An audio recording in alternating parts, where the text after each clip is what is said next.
ethics, media, technology, history, and America's godly heritage. We talk about anything that affects your faith, your family, or your freedom. So don't go anywhere, because Point of View starts right now.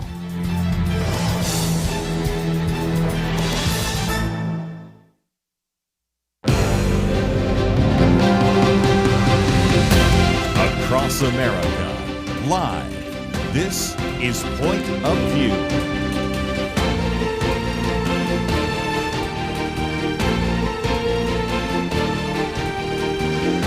And now, Kerby Anderson.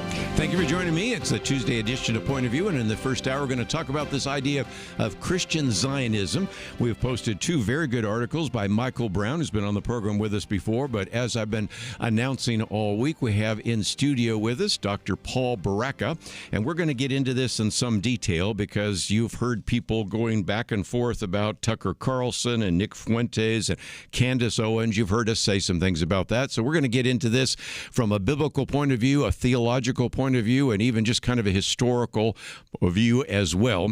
First of all, welcome back to the microphone. Dr. Paul Barreca is the Executive Director of Fellowship International Mission, and they just had their 75th banquet, and here is some of the material from the banquet. So even though I was not able to attend, which took place in Allentown, Pennsylvania, I've got my particular outreach there of 75 years of God's faithfulness to FIM. Paul Barreca is a good friend. Of course, you heard us talk with him many times as we've talked about our trips to Israel, to Rome, to Greece. Our most recent one to Greece, of course, is one that we took to Greece and Turkey. And we also, of course, have benefited from the fact that he's been a pastor for many years in Pennsylvania, Michigan, and New Jersey, but now, of course, is the Executive Director of Fellowship International Mission. And you're in town this week for a conference, and in some respects, even though the conference is about pre-trib prophecy, it really fits very well with this idea of Christian Zionism, doesn't it? And even some of the sessions have been on Israel and Zionism. And so, yeah, it really is good fitting. When you wrote to me and said, hey, let's talk about Christian Zionism, I said, yes, that's right up my alley and something so very important today. It's both in the Bible and in the news. I might just mention, too, that we have produced in the past some booklets on Israel and on anti-Semitism. If you go to the website, pointofview.net, scroll to the bottom, and where you have a search engine, just put down a biblical view on, fill in the blank, and it will take you to a PDF. So you could actually, if you would like, to get those. One of the reasons why I encourage people to actually be part of the Truth Team is in about a month and a half, we'll be mailing out our booklet, which is just in process right now, on a Christian view on Christian Zionism. So if we go through some of this, and it's maybe a little fast and furious, we've got a few articles there. We have a link to Paul Barreca's website, as well as some of his social media. So if you'd like to communicate with him, maybe even have him come and speak in your church, you can do so. But Paul, let's get into it. And obviously, we pull out Genesis 12.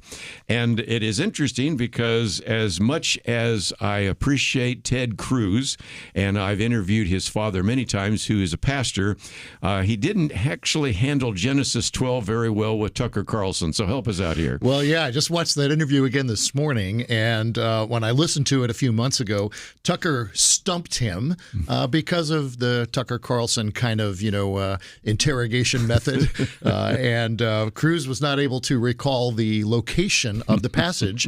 And he also, there is a distinction. I think we would recognize there is a distinction between the people of Israel and the modern-day government of Israel as a nation. It is special because it is the Jewish people, but the government of Israel is not, the current government of Israel is not the biblical Israel that will turn back to the Lord, and it is a secular nation, in its government. It's not a theocratic nation, but of course it is the Jewish people. And as the Jewish people, we need to agree with God. And of course, Ted Cruz is not able to quote Genesis chapter 12, verses 1 through 3, and I hope every point of view listener right away knows the importance of that passage of Scripture. But again, it's the idea of really the promise and the covenant. And we've had you on the program before, and I know that when you've oftentimes been teaching, when you and Kim are traveling with Suzanne and myself, we oftentimes have you talk about these covenants, and you find that in Genesis, you find it in Amos, you find it in Ezekiel, you find it in Romans. Take us through, if you might, for just a minute, because I think people think that that's just a one-time statement in the Old Testament for Abram, later known as Abraham, and yet there are many other places where that is repeated, isn't it? So there's actually 3 sub-covenants in the Abrahamic covenant that's given to us in Genesis chapter 12, verses 1 through 3. And God promises Abraham, this is kind of the first time that this new revelation, chronologically, this is the first time that this new truth is going to be given to Abraham. Of course, goes back to the Garden of Eden when God promised to send a Redeemer. And God has now chosen the Jewish race, the Jewish people, the people of Abraham, to be that people. And he says 3 things. He says, I will make you a great nation. Mm-hmm. And so we talk about God giving Abram a people. I will bless you and make your name great. So we talk about land. We talk about the covenant of a blessing. And then you will be a blessing to others. So we generally, theologians talk about 3 parts of that covenant. God's going to give them land, which every nation need. He's going to give them people, which every nation needs, and he's going to give them a blessing. Those 3 parts of the Abrahamic covenant are later re-explained again and expanded in Genesis 15 and again in Genesis 17. And then the land covenant is repeated very specifically throughout the Old Testament, particularly in Deuteronomy 28 through 30, where God is very particular with Moses, right. And he says, I'm going to give you this land. He actually says, which is a real difficult exegetical problem for those who don't believe in the literal interpretation here, because not only does God say you're going, if you do these things, I'll bless you, but he says you will turn away and I will bring you back. Yes. And the promises in Genesis, particularly 29, there's no way you can say these have ever been fulfilled. They're still remaining to be fulfilled. Well, and again, then you also, of course, have the land covenant. You also have the I will make you a great nation, because that kind of gets into some of the others, the Davidic covenant, right? That's right. And the Davidic covenant is explained most clearly in 2 Samuel 7. So when we say the Davidic covenant, we're talking about God's promise that was first made to Abram, that he would give him a great nation and make your name great. What does it mean, make your name great? Well, you're going to be remembered, and you're going to have progeny. You're going to have a continuation of the promise.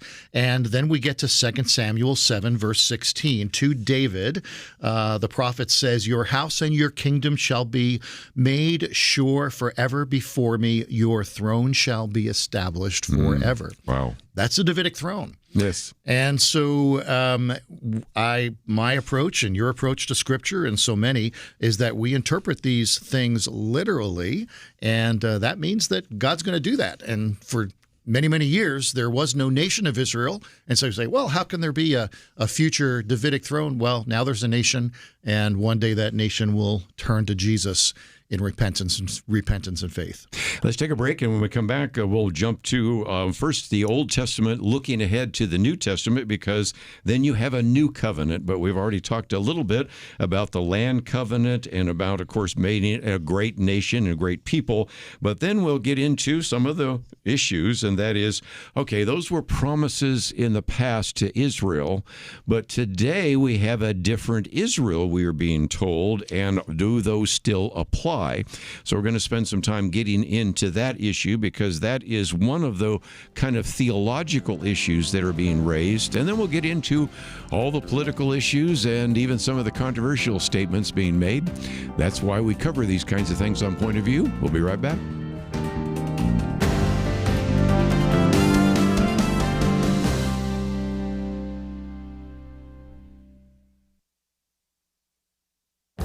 This is Viewpoints with Kerby Anderson. Affordability was the theme this year in the 2025 elections. The recently elected governors in New Jersey and Virginia both promised to lower electricity bill for residents in their states. While on the campaign trail, President Trump also pledged to cut electricity cost and energy prices. Cutting the cost of electricity makes for a great campaign promise, but achieving it won't be easy for one simple reason: data centers. The artificial intelligence revolution demands lots of electricity. Data centers feeding AI are driving up electricity prices for the average American. Data from the Energy Information Administration illustrates what has happened and what will happen in the next 2 years. For much of the last decade and into this decade, electricity prices tracked inflation. Now prices are rising faster than inflation for 2 reasons. First, AI and everything associated are hungry for electricity. Data centers are providing computing power for servers and cloud computing. As I've mentioned in previous commentaries, a typical AI search uses much more electricity than a typical internet search. Second, the demand for electricity is quickly outstripping supply. Some of that is due to the mandates from the previous administration. As I've also mentioned in previous commentaries, as older fossil fuel power plants are being retired, very few new ones are being built because of the emphasis on renewable energy sources. Electricity needs for data centers will likely double in the next few years at a time when energy production for electricity is declining. Consumers may be inclined to blame politicians, but the real reason is AI and data centers. I'm Kerby Anderson, and that's my point of view.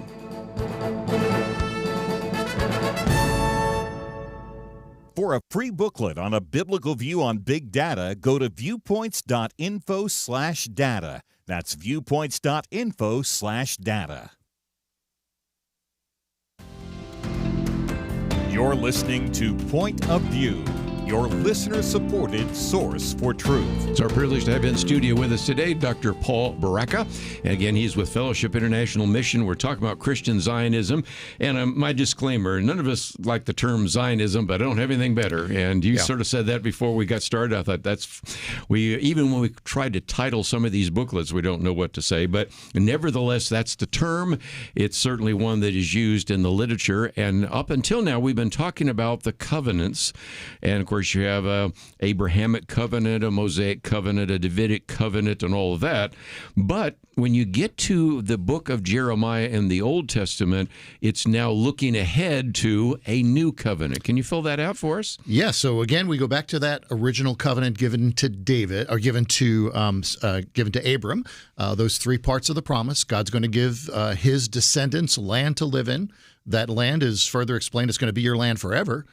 He's going to give them a godly lineage, a king to rule forever, and he's going to give them a blessing. And I don't know that Abram fully understood what that meant.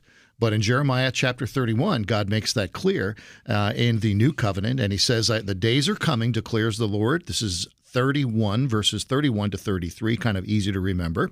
When I will make a new covenant with the house of Israel and the house of Judah, not like the covenant I made with their fathers. And he talks about he's going to give them a new covenant, write the law on their hearts, write it within them. I will be their God, and they will be my people. And this new covenant, of course, is fulfilled in the Lord Jesus Christ. But the question, Kerby, is do those promises apply to Israel? Or can we say, well, Israel missed it. They missed the Messiah. They didn't receive the Messiah. And now there's a new group of people called the church. And in all fairness to our what is sometimes referred to as covenant theology, you and I might use the term replacement theology because they say that the church replaces Israel. In all fairness, they prefer to say that the church is Israel. I want to state the position of those with whom I disagree kindly and accurately. But in essence, they're saying that those Old Testament promises are really being fulfilled in a spiritual way through the church today. So it really comes down to a matter of interpretation. Do we take those Old Testament promises, and there are hundreds of them, not only in Genesis, not only in Jeremiah, but in the major prophets, through the book of Psalms, throughout all of the Old Testament, there are these promises. And are they to be reinterpreted in some kind of spiritual sense that the writer had no idea about at that time? Yes, and one of the things that we did recently, and I would point people to an interview we did with Michael Rydelnik. He is an individual that has been up there at Moody Bible Institute, wrote a very good book, How Should Christians Think About Israel? He was encouraged to write it because the people at Moody Publishers, after they watched the Tucker Carlson piece you just mentioned, said, we need to do that. So we did an interview with him on November 5th, and he at the time, of course, was talking about the fact that if you're thinking that Israel and the church are the same, he talked about a number of things. First of all, different beginnings, Abraham and the promise to his descendants, whereas Jesus will build his church. That is in Matthew 16. Different communities. Paul asserts that God has not rejected his people in Romans 11, and yet we certainly have a faithful remnant there as well. And then different elections. Won't get into all that, but again, the choice of Israel result in a nation be called the chosen people, whereas, followers of Jesus are Abraham's seed. So I won't steal any of your thunder, but it seems to me that we can also point people to Michael Rydelnik and others who are saying, if indeed you have a covenant, and it's an everlasting covenant, even when Jewish people rejected the Messiah, that covenant still is intact, is it not? It certainly is. And there's no exegetical, there's no passage of Scripture that says now these promises apply to a different group of people. Right. And that's really, really important. We are those who follow this kind of covenantal view where the church now inherits or, gains the promises given to Israel. They do so based on kind of just observation, but they don't have a passage of Scripture that clearly says that. Now, the New Testament tells us that we are spiritual Israel, but that's talking about Abraham as the father of faith. It's certainly not talking about the promises for land, the promises for a king, for Jesus to rule and reign as the son of David on the throne of David, and Jesus returning to, of all places on planet Earth, Jerusalem. Well, and that's Michael Brown's argument there. Yeah. Is this, where is he going to return? It's not to Moscow. It's not to Washington, D.C. It's not to Paris. It's to Jerusalem. Yes. Yeah. And maybe since you're the expert on covenant, I probably learned more from you on covenants than anybody. There are what you might call unconditional covenants. And that would be like you telling your kids, I will always love you. And that is not conditional on whether you're good or bad. But then you go into places like Deuteronomy, you have conditional covenants which say, kids, I may love you, but if you disobey me or you do these evil things or you do these sinful things, you will receive punishment. And it seems to me that that's the difficulty you have trying to compare the church to Israel, because the Jewish people have, as I understand it, an unconditional, a completely everlasting covenant. That's right. And when we come to the New Testament, we see that there were elements of the law that, as Christians, as followers of Jesus, that Jesus fulfilled the law for us, and that we don't follow kosher and all of the Jewish laws. But that's part of the Mosaic law. Right. The Mosaic law is a conditional promise. If you do these things, I will bless you. The Abrahamic covenant and those three parts that flow from it, the promise of land, the land covenant, the promise of offspring, the Davidic covenant, and the king that will rule forever, and the promise of blessing, that spiritual covenant, all three of those covenants are unconditional, and Israel will participate in those covenants. They will receive those blessings. They will receive the land. They will receive the king. Now, it's not David, it's Jesus ruling as the son of David. And, of course, they will be the nation in the kingdom age where all the nations of the earth will come to Jerusalem. They will worship the Lord. Jesus will rule and reign from a city of Jerusalem. Mm-hmm. And these are unconditional promises, unconditional covenants. And there's real quick, I think there's three reasons that we can say this. Number one, understanding Scripture in this way is the literal interpretation. We don't need to come to the Old Testament promises and have some kind of secret code or kind of, this means it really means this. Well, anytime I hear someone use that language, well, it really means this. The other thing is anytime I see someone from a theological point of view skipping over major passages of the Old Testament, that's kind of a red flag for me. That's a good one. So it's a literal interpretation. Covenant theology has to have what we call a dual hermeneutic. Hermeneutic means how you study the Bible. So they have to have the literal for everything, but then when it comes to Old Testament prophecies, we apply these different rules for interpreting. And finally, I think it's super important to recognize that not only does the Old Testament talk about the land promise, but it's very specific. And I would encourage you listeners, our listeners, to go to Deuteronomy 28:64. And we're not going to take the time to read it today, but it says that the Lord will scatter you among all people. But then in Deuteronomy 30, verses 1 through 5, he says, I'm going to bring you back and bring you into the land your fathers possessed, that you may possess it. And this is not, for 2,000 years, Israel was without land. And today, they're back. The people of Israel are back in the land. And I think that's going to be the people that God's going to work with and God's going to redeem. And he has a remnant of that people. There's one other thing as we talk about oftentimes we look at the New Testament and it talks about the church being grafted in to the to the vine. I have fruit trees and I love doing. You've seen them. I love doing fruit trees. When you graft in something to a rootstock, you don't tear out the rootstock. Great line. The rootstock remains, and Israel's remained. It's dormant. But boy, now we see the national revival that started in 1947. It started with Zionism in the late 1800s, early 1900s. And it's really coming to fruition. Matter of fact, I wanted to mention that because we've interviewed people before that say if you look at some of those books that were written in the 17th, 18th, even 19th century, they say there is going to be a time in which Jews will come back to the land. And everything from the Balfour Declaration on, there was always this belief. But now we have, of course, Jewish people in the land. So I want to come back and look a little bit more at Deuteronomy because you did cover that quickly. And then we'll get into the outrage that has come from some of the individuals. And so we will talk about Tucker Carlson, Candace Owens, and others. And if you would like to join us a little bit later, we'll, of course, open up the phones. But we are privileged to have with us today Dr. Paul Barreca, and he's taking us through some of the material that we've also covered in the past because we really do want to point you to the interview we did with Michael Rodelnik on November 5th. And you can find all that on our website. We'll take a break, come back with more right after this. Many years ago, they began saying that we live in the information age. Well, today there is so much information coming at us from every direction. The hardest thing is to discern which issues are really important and how can I make a positive impact without wasting my time trying to figure out accurate information. Let me give you a suggestion to help with that. Visit pointofview.net. Look at the tabs across the top. Find the one named Viewpoints. Kerby Anderson and others on our team are constantly watching for news to identify those issues that you really need to know about.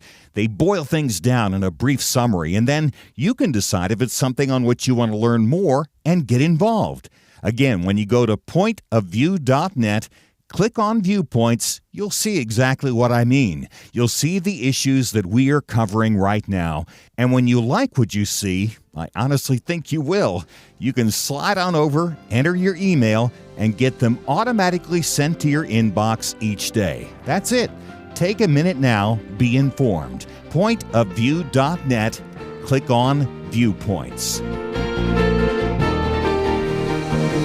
Point of View will continue after this.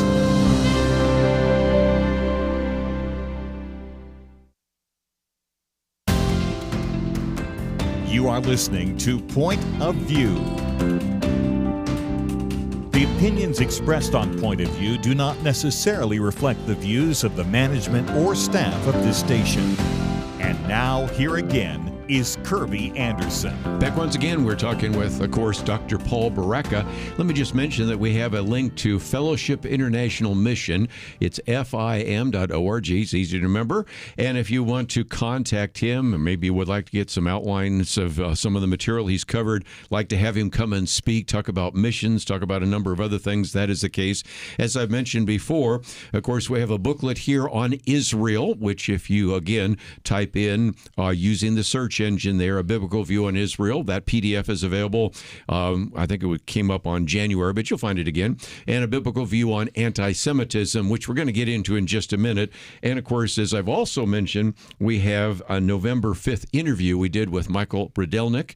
That one and this one, I think, are a package material covering different material that might help you answer some of those questions. But, Paul, let me come back to Deuteronomy for just a minute, because if nothing else, Deuteronomy 30 really helps us understand that there was a promise, if you will, a prophecy that there will be a time in which you will be scattered. That's the Jewish diaspora.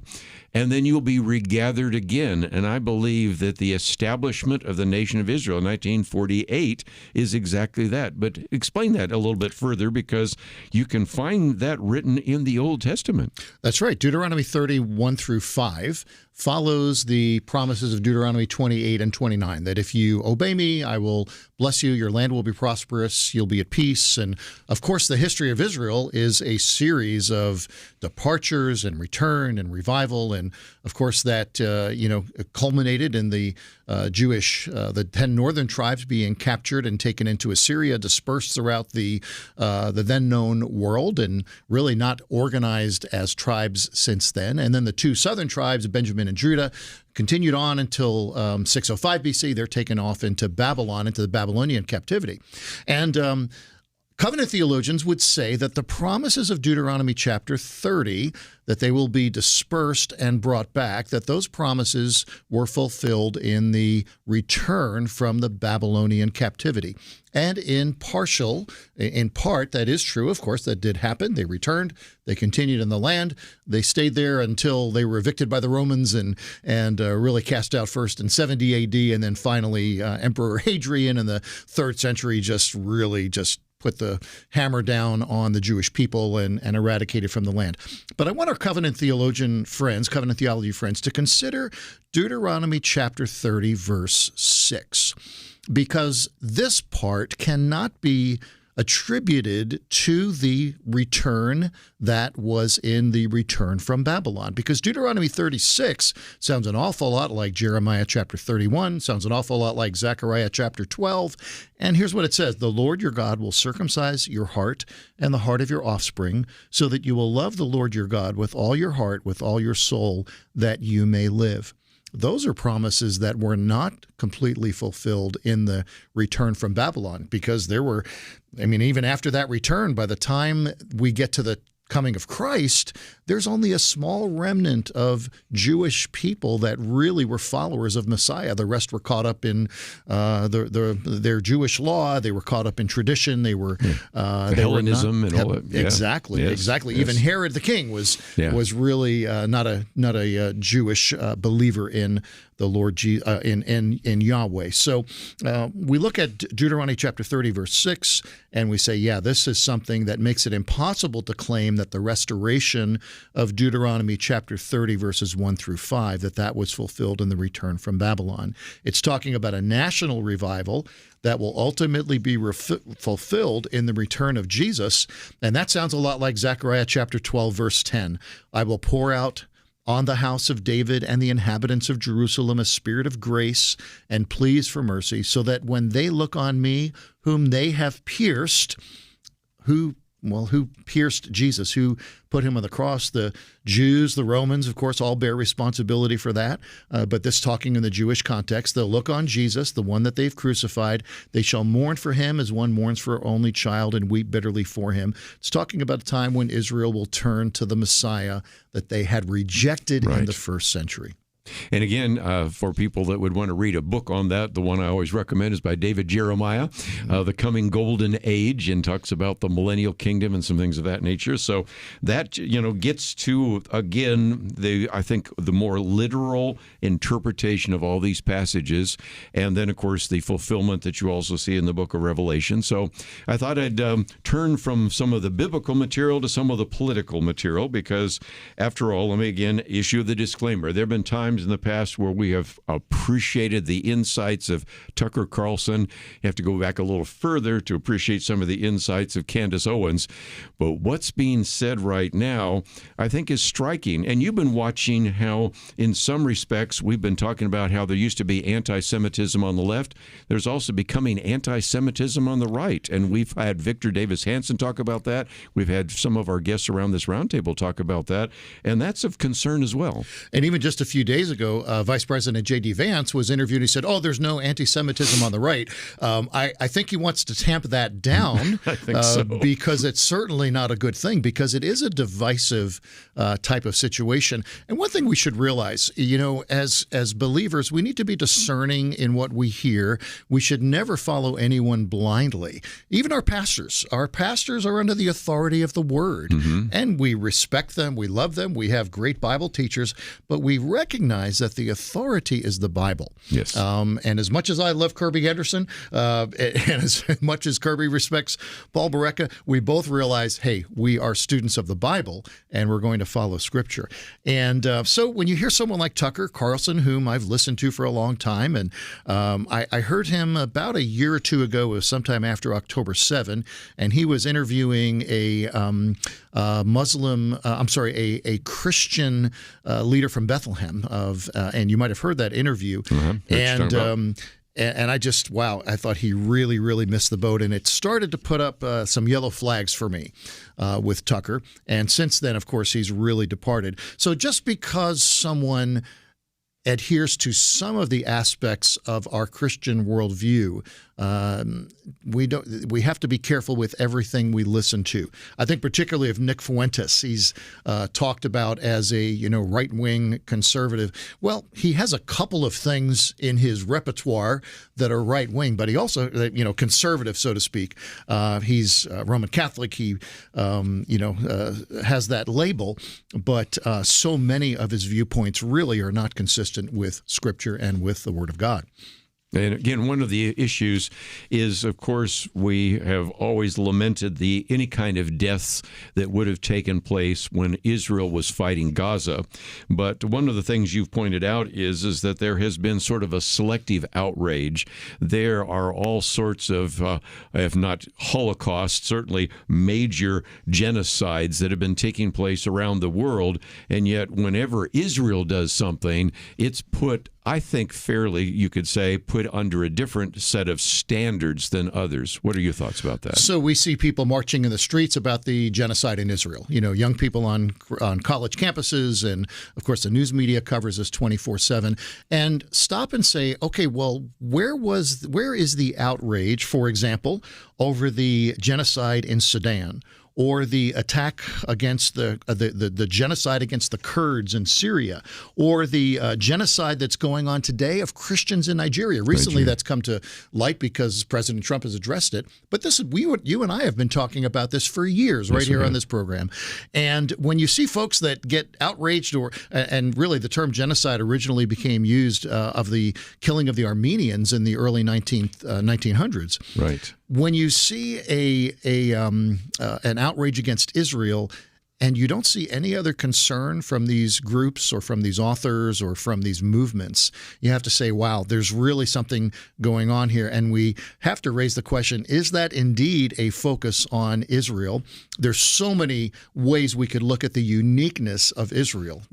All of the Arab nations surrounding and all of the human rights violations. No one seems to want to talk about that. The UN has hundreds and hundreds of resolutions against Israel, and yet there are far worse. Even if you assume what they're saying about Israel is true, there are far worse abusers. There really is a spiritual focus against Israel and God's people.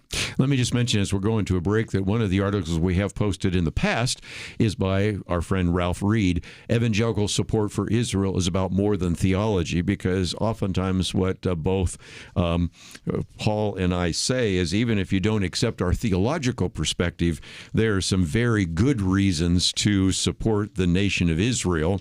And even in the booklet I have coming out, one of the things that we talk about is if you're looking for a place where there is freedom and where there's a democracy, you might look first to Israel. If you're looking for a place where women are treated with respect, you might first look to Israel. If you're looking for a country that provides equal rights to both Jews and Arabs, you might look again to Israel. So again, even if you don't necessarily accept all of the theological issues we're talking about, our foreign policy makes some sense. And so we'll take a break, come back and make some final comments, but certainly appreciate the great teaching today from Dr. Paul Barreca. We'll be right back.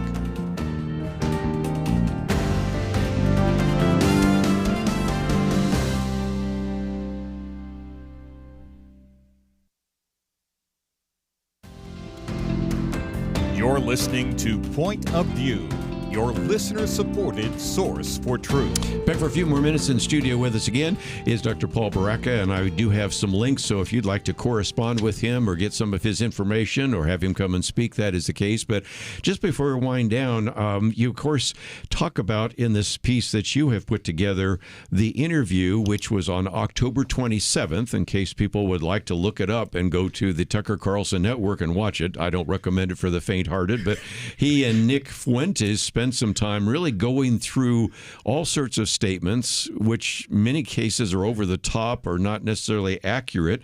And you've had a chance to look at it once again, and it's just a reminder that we need to have discernment no matter who is speaking, even those of us around the table. Check it out. So as researchers, sometimes we say to our folks, well, I've listened to this so that you don't have to, you know. And it was a 2-hour interview with Tucker Carlson. So for those of listeners who don't know, Nick Fuentes is sometimes connected with a movement called the Groypers or the Gropers. Right. And I've mentioned him, as that. Yeah.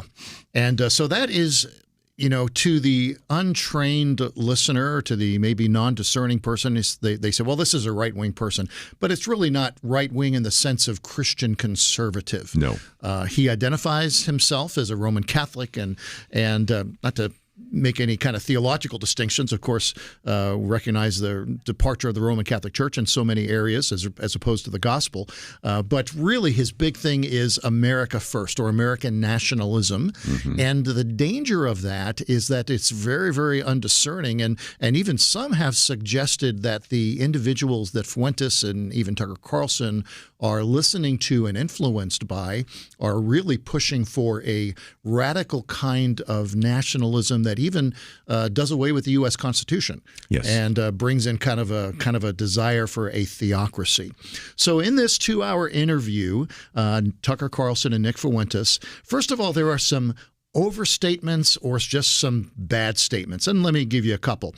For example, Carlson says that U.S. policy on the settlements was very clear throughout all of the administrations. Well, that's really not true.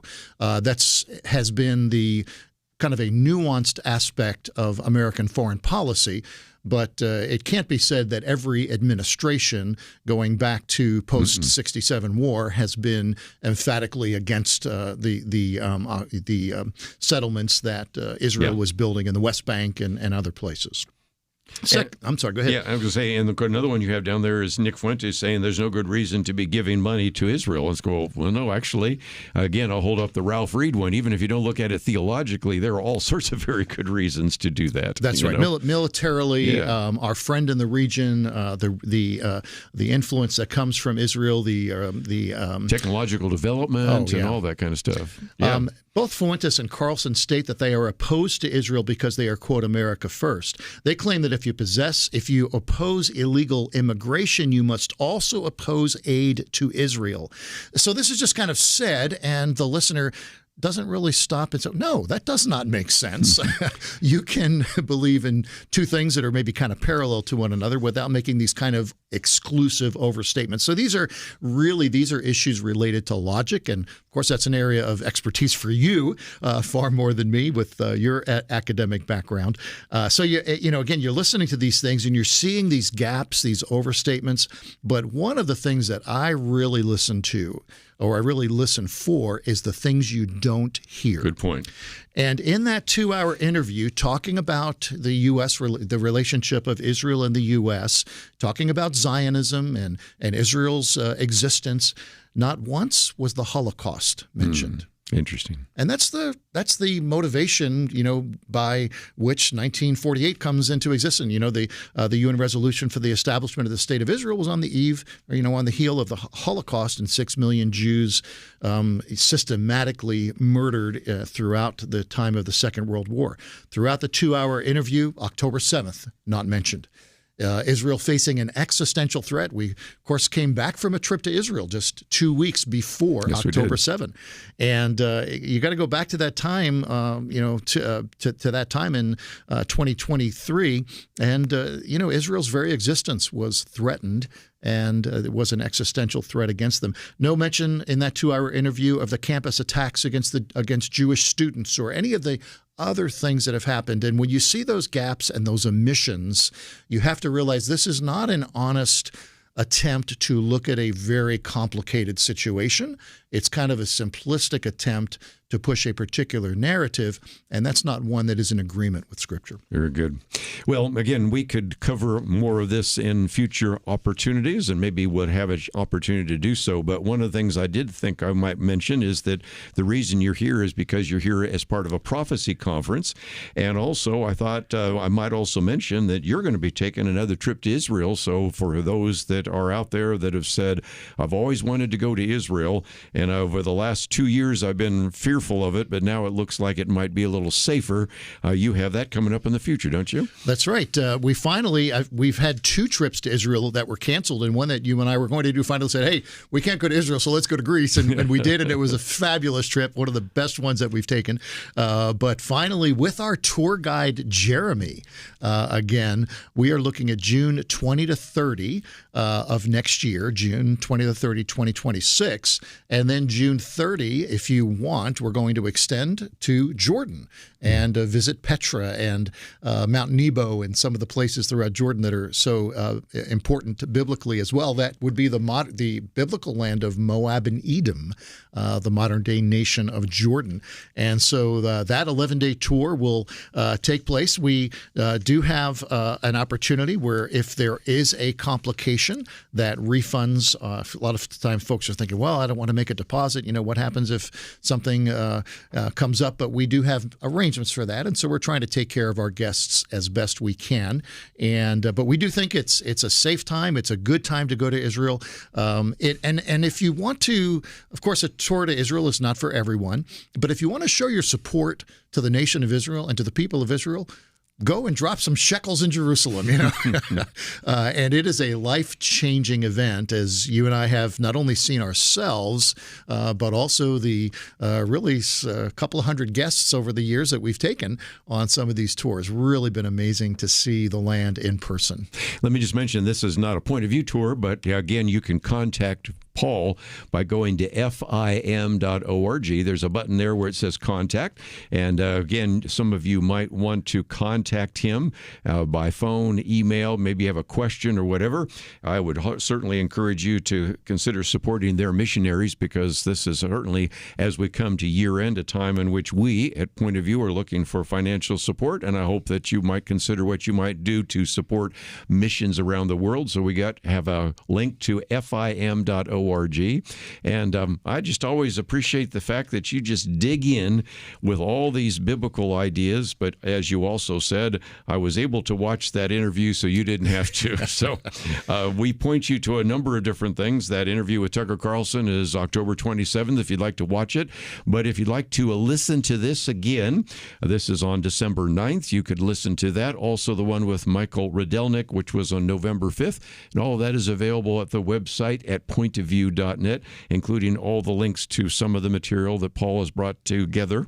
And I'm looking forward to this weekend, because I know I'm going to get to see you and your wife and your granddaughter. That's right, coming back for Preston Wood's Gift of Christmas, which is just a wonderful time, and we've enjoyed taking some of our grandkids to see it. And so if you're in the Dallas area, I don't know if tickets are still available, but that is just a unique experience that you shouldn't miss. Well, again, and just before you get out of town, we'll see if we can get you in studio again, so get into some other issues. But But we're coming to a break. So again, if you'd like to know a little bit more, or maybe you'd like to listen to it again, click on that button that says watch or listen, and you can listen to it or pass it on to someone else. If you'd like to interact with Dr. Paul Barreca, we've given you a link there at FIM, and so you can do that as well. Let's take a break, though. When we come back, we just got all sorts of issues in the news we haven't covered, and we'll do that right after this.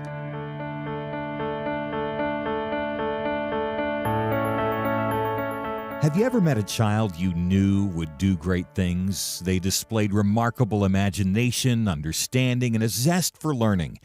Now imagine someone takes that child and instead of fostering their potential with a real education, they feed them nothing but lies. You know, that scenario isn't so far from reality. From a young age, Americans are fed a consistent stream of distorted facts, from the secular indoctrination they receive in many public schools, to the biases presented as fact in many colleges and universities, to the barrage of misinformation from the mainstream media and the lack of moral grounding in our society. It's not that Americans aren't capable of understanding the truth, it's that they aren't exposed to it enough. You can expose more Americans to the truth when you give to Point of View, where listeners receive facts, perspective, and biblical truth they don't get from society. As long as we have truth, we have hope. Give today at pointofview.net or call 1-800-347-5151. Pointofview.net and 1-800-347-5151. Point of View will continue after this.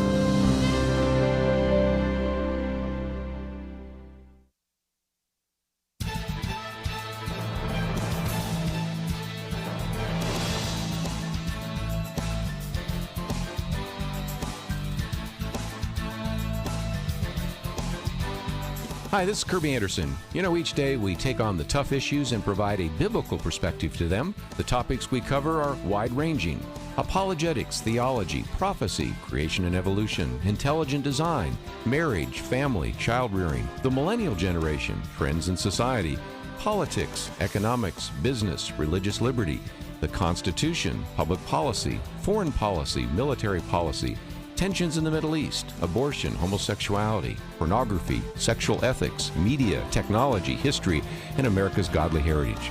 We talk about anything that affects your faith, your family, or your freedom.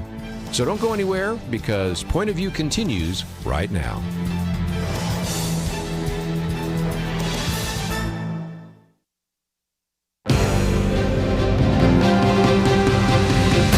Across America, live. This is Point of View.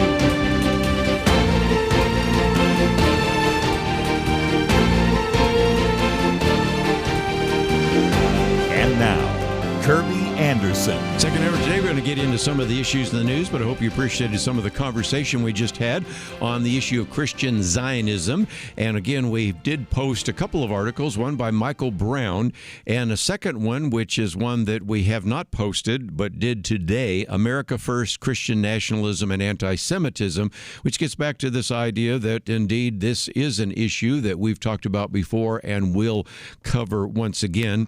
But I hope you appreciated some of the conversation we had with Dr. Paul Barreca, and if you would like to listen to that again, feel free to go to our website, pointofview.net. There's a red button there, watch or listen.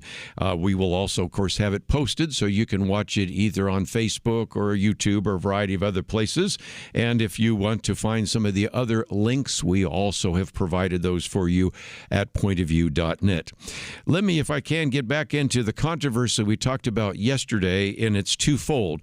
We've talked about what's been happening up in Minnesota, the Minnesota Medicaid grift, as some people have called it, or the fact that there have been at least $1 billion that have been pulled out of that system in a way that is certainly very concerning.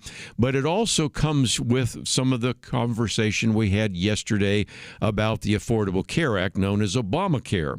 And that is, we've already pointed out that there are some very significant financial issues that we talked about, and you can find that article by Betsy McCoy. You can also, of course, find some of the material by Brian Darling, in which he did a summary of what is one solution, which, by the way, I think is a very good solution that comes from Senator Rand Paul about that. But there's another aspect that brings those two together, and that's our first article after the ones dealing with Zionism, or the third article if you count down. And that comes from, of all things, the editorial board of the Wall Street Journal, in which the editors say Obamacare is a mecca for fraud.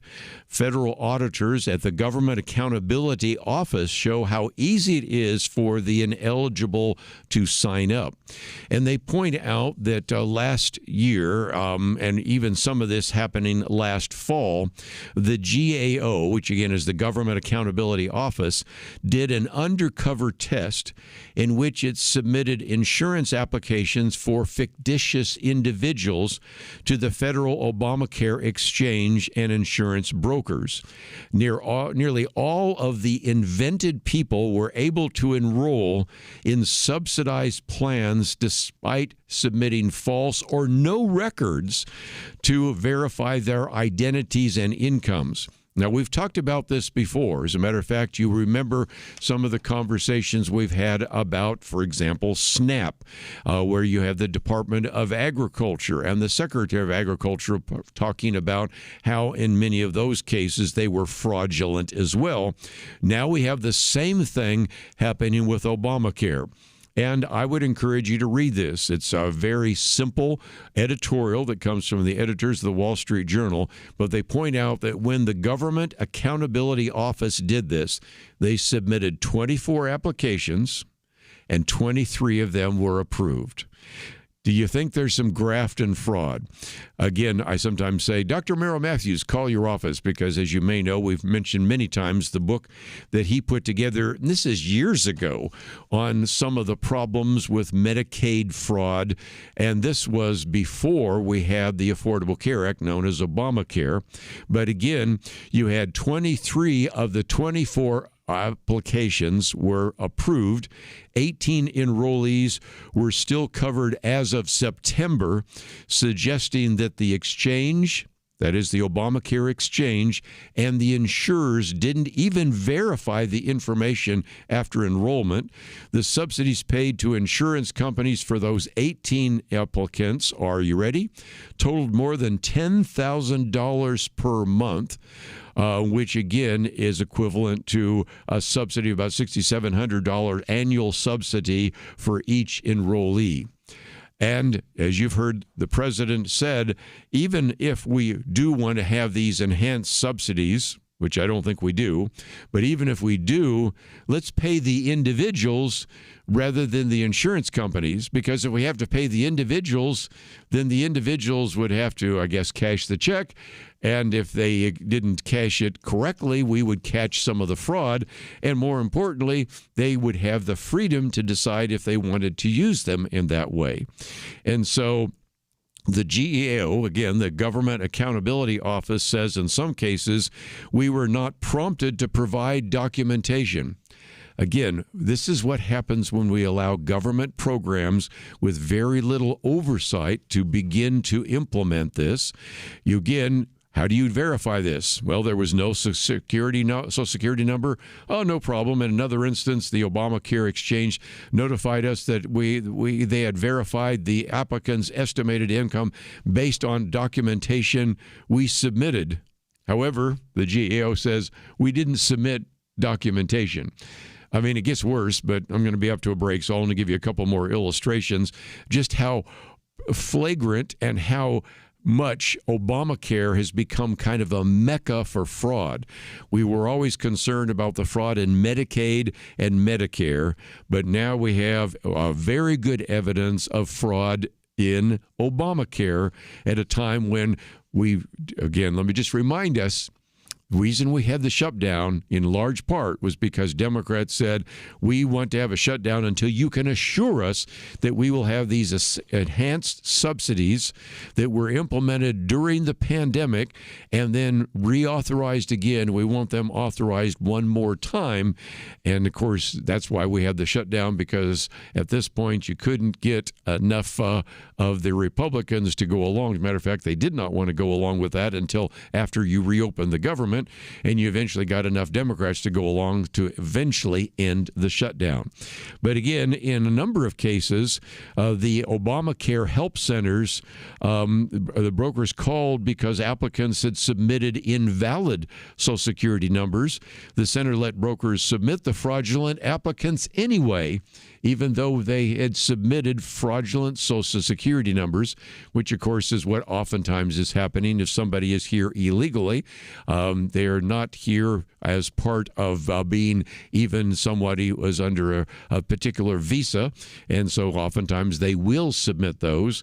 And this then suggests the Centers for Medicare and Medicaid Services, which runs the Obamacare exchange, were even ignoring the fraud. Again, Kevin, that this happened a year ago. This is under the Biden administration, but anything that happens this year is under the Trump administration, and it just illustrates again that if you are concerned about race and fraud, race, abuse, and fraud, we always talk about this, there is quite a bit of evidence of fraud in these government programs, and it's, after all, your taxpayers and your tax dollars at work. So I wanted you to see this article because it's just a reminder of the fact that before we get too far down the road of trying to once again reauthorize some of these enhanced subsidies, maybe it's time to check out some of the fraud that's taking place right now in what is called Obamacare. That's our third article on the website. We'll come back with some more issues right after these important messages.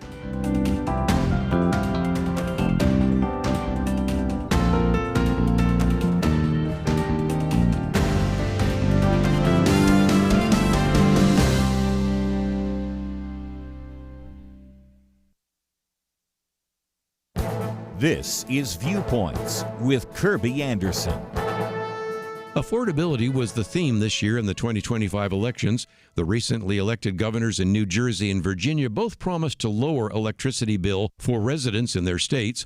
While on the campaign trail, President Trump also pledged to cut electricity cost and energy prices. Cutting the cost of electricity makes for a great campaign promise, but achieving it won't be easy for one simple reason: data centers. The artificial intelligence revolution demands lots of electricity. Data centers feeding AI are driving up electricity prices for the average American. Data from the Energy Information Administration illustrates what has happened and what will happen in the next 2 years. For much of the last decade and into this decade, electricity prices tracked inflation. Now prices are rising faster than inflation for two reasons. First, AI and everything associated are hungry for electricity. Data centers are providing computing power for servers and cloud computing.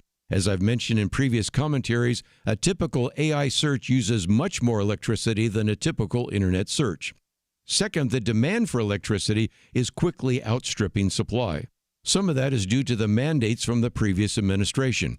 As I've also mentioned in previous commentaries, as older fossil fuel power plants are being retired, very few new ones are being built because of the emphasis on renewable energy sources. Electricity needs for data centers will likely double in the next few years at a time when energy production for electricity is declining.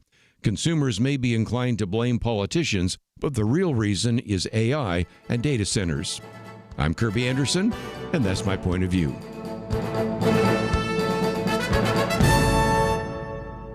For a free booklet on a biblical view on big data, go to viewpoints.info/data. That's viewpoints.info/data.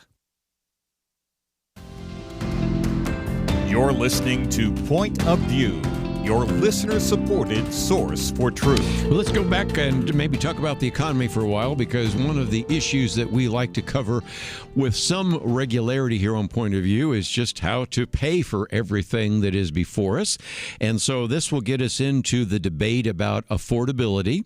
It will get us into whether or not the economy might be turning around. And also, one of the things that's very interesting is these Google Trends. Now, again, some of us that work in the area of social media, and we actually have Megan working full-time in social media, you do notice that there are some interesting trends, and one of those I'll get to in just a minute, a Google trend. The Google searches for the word debasement is off the charts. I mean, again, I can hold this up for those of you watching, and of course it relates to a commentary I did recently on a debasement trade, so I'll explain what that is in just a minute, but I think it's a way of illustrating that on the one hand, maybe the economy is getting a little better, but there is a real deep-seated concern about the future of the economy here in America and also worldwide, and even a concern about the issue of affordability, which was very important in the campaigns. But let's give you at least some good news. It looks like now the national average for regular gas is now below $3 a gallon in 37 states. That's pretty amazing. And again, that comes from, you can check it out for yourself, called Gas Buddy. Didn't know there was such a thing, but you have 37 states that are below $3 a gallon, 22 below $2.75 a gallon, and 5 below $2.50 a gallon. Now, I know our listeners in California are going to go, what? Are you kidding me? Well, I hate to tell you, but those of you in California, you have the most expensive gasoline in the country. Number 2 is Hawaii. Number 3 is Washington. Number 4 is Oregon, Nevada, Alaska, Arizona, Washington, Pennsylvania, Idaho. So those are the top 10 most expensive gasoline markets. So you might say, okay, where are the cheap ones? Well, the top 10 least expensive gasoline markets: Oklahoma, Texas, Arkansas, Colorado, Mississippi, Tennessee, Louisiana, Iowa, Wisconsin, Missouri. Anyway, I just thought I'd pass on that at a time when we're talking about what is going on in the economy. If you watch some of the talking head shows, and as Paul Barreca used the phrase, we watch them so you don't have to. But if you do, oftentimes when you get the Secretary of Treasury, Scott Bessent, on there, they talk about how things are getting more expensive. And that is true in some areas, and it's not true in other areas. And certainly the price of gasoline very significant for this reason. The cost indirectly of the food and the materials and all sorts of things that you purchase is affected by gasoline. As a matter of fact, one of the conversations we oftentimes have around here at Point of View is we notice that giving to Point of View, or giving that is not as generous towards Point of View, sometimes matches or correlates with the cost of gasoline. Because again, if you're thinking about how much you have to spend for groceries, for gas, and rent or mortgage, you can see that that is certainly a factor. Which brings me to a piece by Cal Thomas, in which he says President Trump got what might be considered good news last week, though many major media ignored it. And that is, according to this survey, they found that the president's approval rating increased from 45% to 47%, and the poll included a number of individuals who are registered voters, over 1,000, and it's a poll that looked pretty accurate. But again, the issue that was very significant in that was the fact that the administration took credit for the lower gas prices, which, as I just pointed out, have fallen to under $33 a gallon nationwide, except in California, he says, and a few others. But nevertheless, you can see that when you're making a case for what's called affordability, that can be very important, especially in the midterm elections. So it's possible that indeed, if affordability gets a little bit more affordable and a little bit less difficult, that may bode well for individuals who are actually in power. The argument has been from the Democrats, well, this is going to hurt Republicans more than Democrats, and traditionally in the midterm elections, the party out of power oftentimes gains seats. We will see. But Cal Thomas reminds us of, even though we're talking about affordability, let's put some of this in context. And he's old enough, and I'm old enough to remember what he called the misery index. This was a label applied to the economic policies of Jimmy Carter, who presided over, are you ready for this? Double-digit inflation, double-digit mortgage rates, and double-digit unemployment. When you add all of those together, that was a very significant issue. And so Ronald Reagan takes office in 1981, and in some respects, Democrats won some of their seats in the House in the 1982 midterms. But again, over time, that turned out to be much better. It took nearly, as he said, almost all of Ronald Reagan's first term before voters actually could feel some of the changes that have taken place. And not that I am saying that everything that Donald Trump has done models what Ronald Reagan has done. Believe me, Ronald Reagan would not have been calling for tariffs like these. Nevertheless, there is maybe some similarity, because when you talk about some of the issue of affordability, as I pointed out before, the affordability issue wasn't surfaced a lot 2 years ago when Joe Biden was in office, and even 3 years ago when we had supposedly 9% inflation rates, which again are much lower than the real inflation rate, but the CPI was at least in 9%.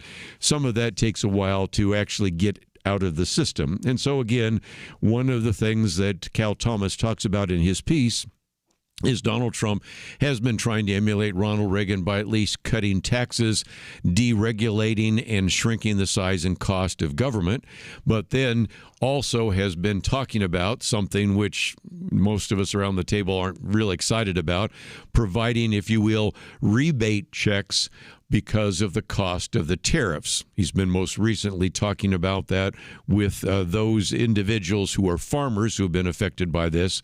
We'll come back and talk about a very good piece by James Bovard, who is critical of that. But it illustrates again that for the moment, affordability was kind of the big issue in the November elections in 2025. It will remain to see where we are when we have, first of all, the primaries, which begin in March of 2026, and then the general election for the midterms in November of 2026. But this is going to be, I think, an issue that the president is going to have to address. When we come back, I'm going to get to an article written by an individual who's much more critical of the president, who actually says that just having this affordability bombast, he calls it, from the president, is not going to solve some of the economic issues. There are going to be some other issues that need to be addressed.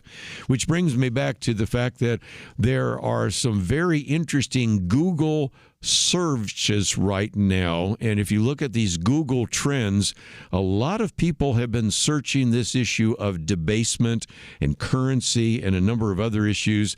I think the word affordability is going to pop very significantly, and it illustrates again that just as we've said that some of these economic issues are worthy of our attention here on Point of View, I've also said they're worthy of the attention of the current administration and the current members of Congress, whether Republicans or Democrats, because if indeed the economy is not working for the average American voter, he or she may say, let's throw the rascals out and try somebody else.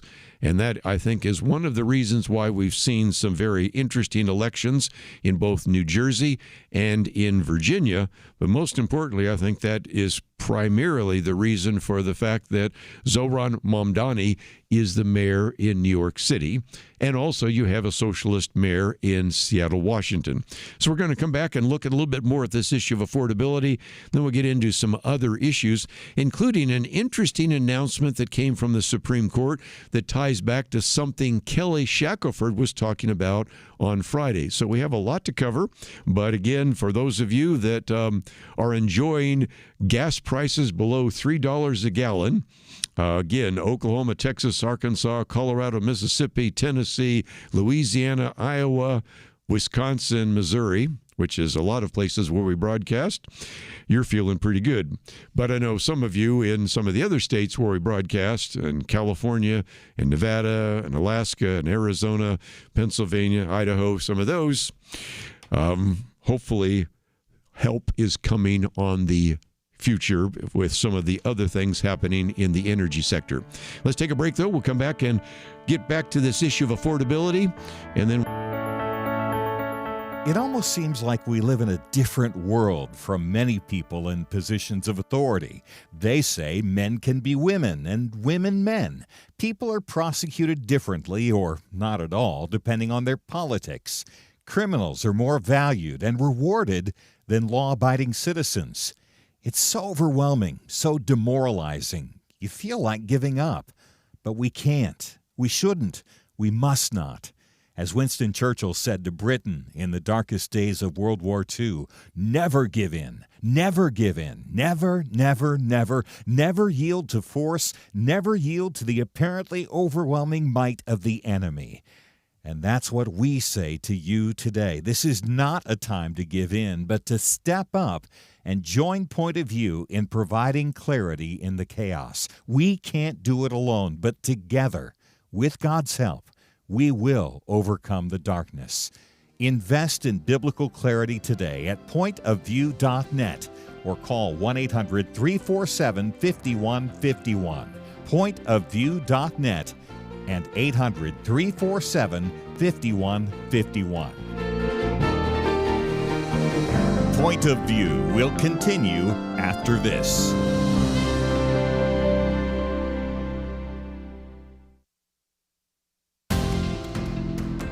You are listening to Point of View. The opinions expressed on Point of View do not necessarily reflect the views of the management or staff of this station. And now, here again, is Kerby Anderson. Back once again, let me just mention that as a program note, tomorrow we're going to have George Barna with us, a good friend of this ministry, and he has done some very interesting surveys, one of which we're going to focus on because it's relevant to some of the things we just talked about, and that is that church goers are really starting to drift towards socialism. And so it is kind of intriguing to see some of the reaction. My commentary on Friday is where I just quoted from Gary Bauer's piece, Jesus wasn't a socialist, and we got quite a reaction to it. I will leave it at that, and we'll get into that more tomorrow. But it reminds me of why we have really, over the years, felt that this was a very important issue. I'll hold up the booklet that we did many years ago on capitalism and socialism, but after that one came out, we recognized the need to focus a little booklet on this, and that is a biblical view on socialism. A lot of this comes from some of the work that was done by Dinesh D'Souza in his movie and book.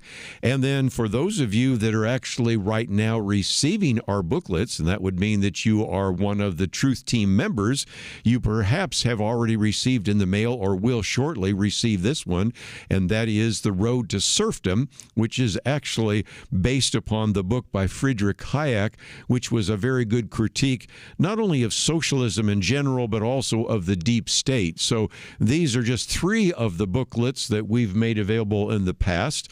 And again, you can probably find out about some of that on the website at pointofview.net. And of course, one of the advantages, as I've said before, of being a member of the Truth Team for as little as $1 a day or more, $30 a month, $360 a year, you'll receive not only our Outlook magazine, but our booklets, and people really love those. And we have about 80 different ones that we've made available. And this is a way to, in some respects, summarize what we think are the most important issues in a small little booklet that you can read in 10 minutes, and then you can pass it on to others.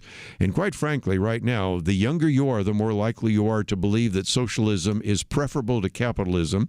And so I've had some people say, can I get some extra copies of this? Because I want to give to every one of my children or grandchildren to see if we can maybe help them see that there's another side to this issue. So that is certainly the case. Let me, just before I get into some other issues in the news, point out that my commentary today is about electricity costs. And the reason I'm doing that is to point out that one of the other very significant rises in cost, why people are having trouble making ends meet, is electricity. And there's some very good reasons for that. I point out, first of all, that data centers, which are popping up everywhere, are really hungry for electricity. And as I've pointed out before in a previous commentary, a typical AI search uses almost 10 times more electricity than a typical internet search. So the more we're moving to AI, and I'm not against that. Matter of fact, during the break, we were having some conversations between my engineer as well as my producer and our guest, Paul and Steve and Doug, about AI and some of the benefits of that. Still, it is using a tremendous amount of electricity. So first of all, the demand is much greater than it's ever been before because of these data centers, because of cloud computing, because of servers and the rest. And second of all, at a time when we have so much demand, the supply is shrinking because the previous administration wanted to actually not build fossil fuel plants. And we had some of these fossil fuel plants that are eventually coming offline. They're being retired, and they're not building new ones because there was such an emphasis on renewables, and I'm all about renewable energy when it works, but we need more than that. So that's just another one of those issues. So if we're, again, going to talk about affordability, I think it's important for the average voter to know some of the affordability factor is being affected by electricity, and some of those electricity costs have to do with previous administrations not allowing the building of plants that would generate enough electricity at a time when also this administration, which is really pushing forward on artificial intelligence. And one other note I thought I would mention real quickly, and that is the Supreme Court announced yesterday that it was going to vacate and remanded a decision back to the U.S. Court of Appeals on the issue of the state of New York and Amish school children. If you remember, you might have been listening on Friday near the end, one of the things that Kelly Shackelford with First Liberty Institute was pointing out is they have been representing the religious convictions of some of these Amish-only schools in these rural Amish communities, which are removed basically from the modern world, and yet the New York State has mandated vaccinations even for them. And this was, if you will, a religious issue because to receive vaccinations are a violation of their sincerely held religious beliefs. And so the court has decided not to rule on this, which Kelly was hoping maybe your prayers would cause the court to take this case, but instead they vacated it and sent it back to the Second Circuit Court of Appeals in light of their recent decision, which had to do with the free exercise rights of parents. That one was, of course, with elementary students having to do with their religious beliefs, and so we'll see where that plays out. But Kelly Shackelford said the Amish community in New York wants to be left alone to live out their faith just like they have for 200 years. And he's going on to say, who is the authority over our children? Well, their parents or governmental bureaucrats. Well, ultimately, this case will affect every American, their religious freedoms, and the authority of every parent to raise their children according to their faith. And I think it's kind of interesting because he reminds us that over the last 50 years, this goes back from 1966 until fairly recently, the New York State accommodated the religious beliefs by granting religious exemptions to particular groups. The most notable, of course, are the Amish, which, if you are not familiar, are obviously separated from society in many ways. But then New York repealed its religious exemption for vaccination mandates in 2019. Now, you can remember that was because of the pandemic and the rest. And so in 2022, the state actually then implemented enforcement action against the Amish community, imposing all sorts of penalties. As a matter of fact, some of these were really kind of catastrophic penalties. And so for religious reasons, the Amish educate their children in private Amish schools, have done so for hundreds of years without vaccinations. And the Amish lost first in the district court, then they appealed to the Second Circuit Court of Appeal. And that is where we find ourselves right now, in which the Supreme Court is remanding the decision back to the U.S. Court of Appeals in light of the decision of Mahmoud versus Taylor, which was a case that came out earlier this year, which had to do with, again, the Supreme Court ruling in favor of the religious beliefs of students in the elementary school. And again, the argument here, as they point out in this press release, is that it really implicates the foundational First Amendment and 14th Amendment to questions whether or not the state of New York can compel Amish school children living in remote Amish communities to receive vaccinations that conflict with their sincerely held religious beliefs in Amish way of life. You may be familiar with Kelly Shackelford, who has also defended the Navy SEALs who did not want to take the vaccination. And tomorrow, interestingly enough, there is going to be another one of those National Religious Liberty Commission events. Most of those have taken place. I think all of them have taken place in Washington, D.C. This one will take place in Dallas, just down the road from where we are. We'll certainly focus on some of that later in the week. And what I think is so interesting is this one has to do with the military, which in many cases has to do with the military chaplains. Some of it has to do with the vaccination. Some of it has to do with a variety of other issues. And so each particular time this National Religious Liberty Commission has met, they've spent some time looking at a different issue. The first one was in the political arena. One of those had to do with the educational arena. This one has to do, obviously, with the military, and so we'll see how that unfolds as well. When we come back from the break, let me come back to this issue real quickly of affordability, because I would point you to a very good article by James Bovard in which he says Trump's affordability bombast won't solve his very real economic problems. And I think this is something where, whether you're a Republican or a Democrat, whether you're the president or a member of Congress, or really even if you're running for mayor or governor or some of the state legislatures, is going to be an issue. And so let's, if we can, hear from a person that's a little bit more critical of, I think a lot more critical of the president, what he says about the issue of affordability. We'll talk about that right after this.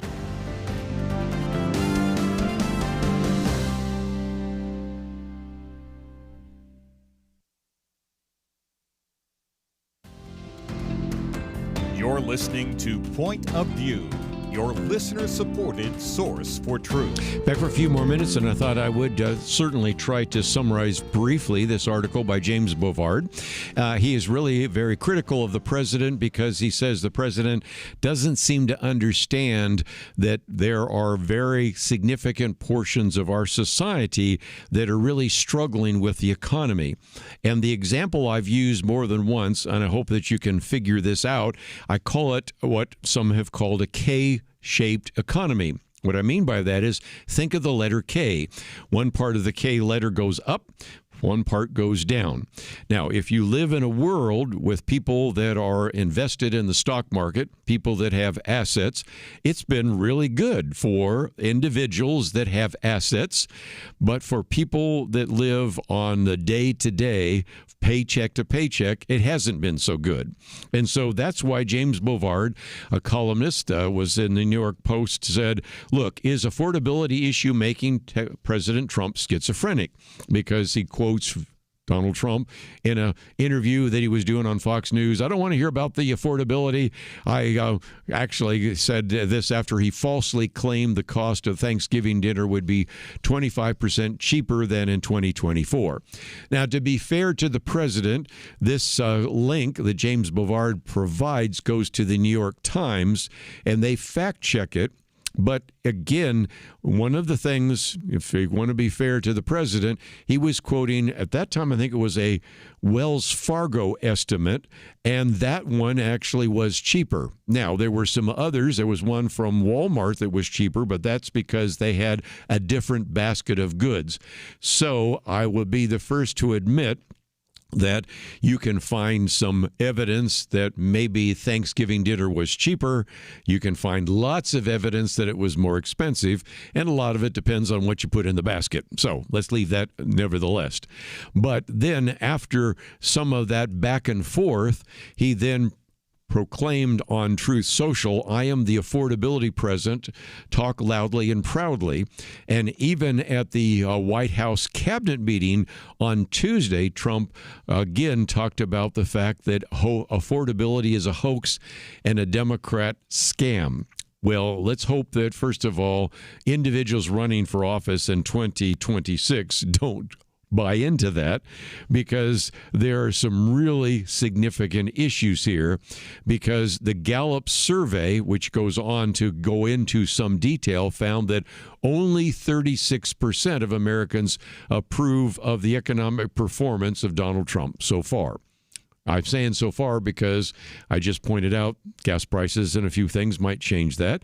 And you have a Fox News poll, which is quoted here, in which you have 76% of voters disapprove of the economy, which, if you think about it, was even worse than the rating Joe Biden scored at the end of his presidency.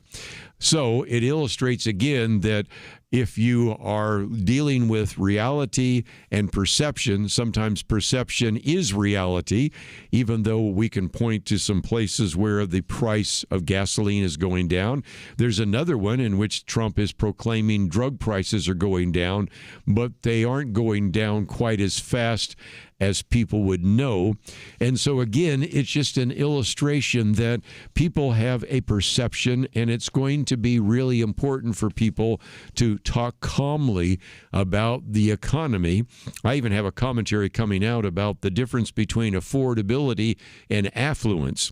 You heard me when we were in the Thanksgiving week quoting from an individual who actually pointed out that compared to people that have lived before us, we're really doing quite well. But unfortunately, people aren't comparing themselves to what it was like in the 19th century or even the first half of the 20th century. They're comparing to where they were just a few years ago, and that doesn't feel like the economy is working for them. And so then James Bovard points out there's another very good reason why some of this is not working, and that has to do with the tariffs. Because even with the sky-high tariffs, he says, Trump has imposed, federal tax revenue is 7 times higher than tariff revenue. So the bottom line is, even if indeed we are seeing more income coming in to the United States Treasury because of tariffs, it's not coming into the pockets of individuals. And prices for new automobiles, this is another way people evaluate the economy, reached a record $50,000. It was $50,080 in September, almost a 4% increase. And then you can look at some of the other particular areas where that is the case. So again, you have some of the claims by the president that grocery prices are down. Well, if you look at grocery prices overall, up about 3%. And some of the costs are because the cost of coffee and beef and a few others have gone up. So the bottom line is this is going to be an issue of affordability. And one of the other issues that has certainly been of concern is the increase in the cost of homes. Home buyers are being squeezed, as he points out there as well. And so this is an attempt by James Bovard to take some of the comments being made by Donald Trump, some of the posts that are on Truth Social, and try to give you another perspective that people aren't necessarily hearing about. And it brings me back to one of those really important issues that we need to address. The prices are going up because the dollars are being devalued. And if you don't understand that, the simple way to say that is if you print more dollar bills, you have the same number of dollar bill, or you have more dollar bills chasing the same amount of goods and services. What does that do? That means the value of your dollar is less. The dollars in your pocketbook, the dollars in your wallet, the dollars in your savings account are declining every year. Thus, it takes more dollars to buy assets. That's why the prices are going up. That's why house prices are going up. That's why any kind of asset, it could be stocks or real estate or a variety of other things, are going up. And so as a result, we have to understand that if we are going to ultimately solve this problem, the money is broken. And that's why the economy is broken.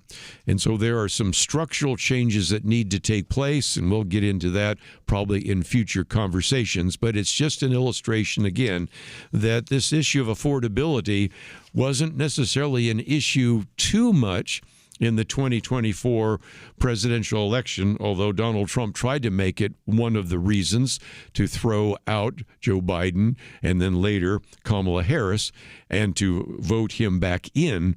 But it became a very big issue in 2025, and I think everybody has to realize it's going to be a very big issue in 2026, and I think it's important to provide some economic education to individuals and to do some things that are going to make life more affordable for the average American. Otherwise, these American voters are going to vote a lot of people out of office. So we'll see where that unfolds before us. Let me mention again that tomorrow we're going to get into one of the solutions people think is the best solution, and that is let's move away from a free market economy and let's adopt socialism. And again, we'll give you some of the facts and figures that come from George Barna, in which he's found a good number of even churchgoers are leaning towards socialism. So we'll talk about that with him tomorrow and get into some other issues as well as we gather once again to look at some of these very important topics that affect your faith, your family, and your freedom. Once again, I want to thank Doug for his help engineering over these last couple of days, helping us out while Megan has been away, and certainly want to thank Steve for producing this program.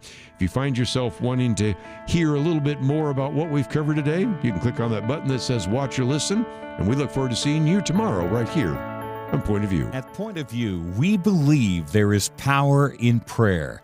And that is why we have relaunched our Pray for America campaign, a series of weekly emails to unite Americans in prayer for our nation. Imagine if hundreds of thousands of Americans started praying intentionally together on a weekly basis. You can help make that a reality by subscribing to our Pray for America emails. Just go to pointofview.net and click on the Pray for America banner that's right there on the homepage. Each week you'll receive a brief news update, a specific prayer guide, and a free resource to equip you in further action. We encourage you to not only pray with us each week, but to share these prayers and the resources with others in your life. Join the movement today. Visit pointofview.net and click on the banner Pray for America right there at the top. That's pointofview.net.